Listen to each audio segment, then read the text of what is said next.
Okay, now for part 2 of the cold start. My dad's 2012 Audi A6. Let's see the door open. Ugh. Fuck it. Okay, we got the vehicle started, so now we do my dad's 2012 Audi A6.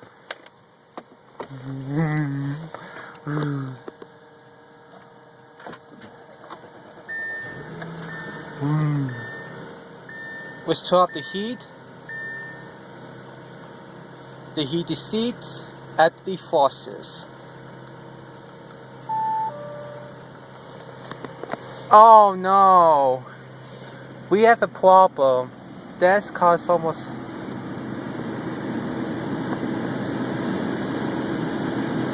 Oh shoot. Well, looks like we go ahead and move Dad's car.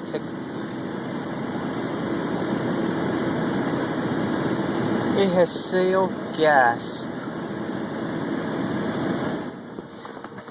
We have a problem. We have to move